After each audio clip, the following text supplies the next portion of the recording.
G'day and welcome to another episode of KiwiCarLife, and today is actually the finale of my Coupes and Convertibles series, and what better way to finish than with the daddy, the Mazda MX-5. And a special thank you to Ryan for bringing out his very clean and tidy NB MX-5 for me to review today. On the exterior front, this car looks like your typical classic roadster. It's got the really long front bonnet and a passenger compartment sloon sort of towards the rear end of the car, and overall it looks really nice. For the stock ride height, it's really quite low to the ground.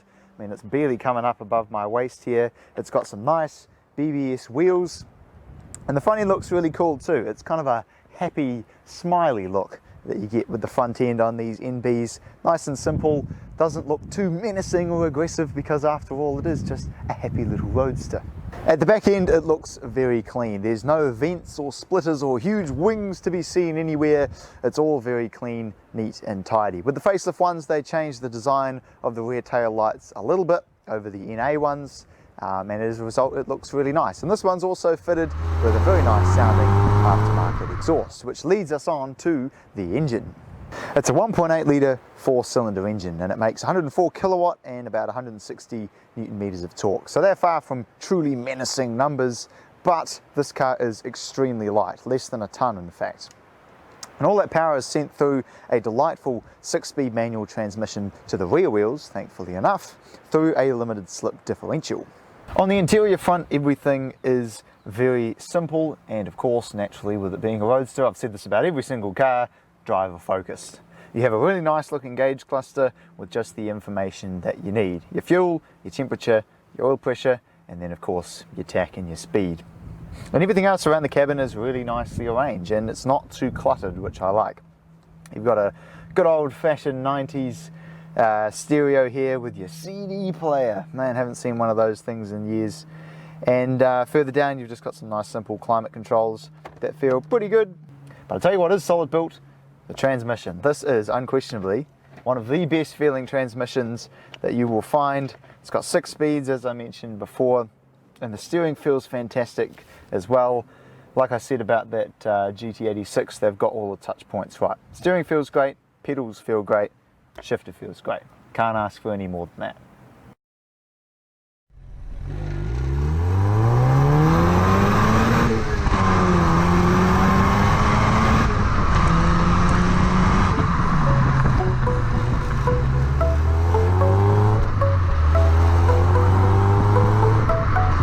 Okay, so driving the Mazda MX-5, the daddy, the king of the rear-wheel drive sports cars.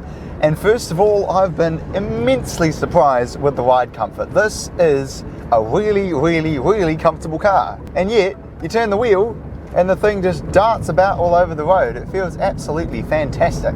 I can see why this car is so popular. It just feels absolutely perfect. It's comfortable, it's nice to drive, I fit. I've got plenty of room in here. It's a comfortable, nice, quiet car to drive. Heel towing is a breeze and out of corners. I can tell right from the off that this car is more than happy to stick the back end out if you want. The engine is so quick to rev. Handling is brilliant and out of corners.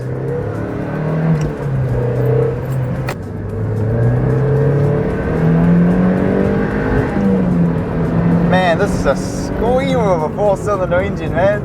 I have to admit, this is a lot of fun, but I can see why people complain this is slow. There's so much atmosphere and everything going on, but when you look down at the speedo, it's not going up that quickly.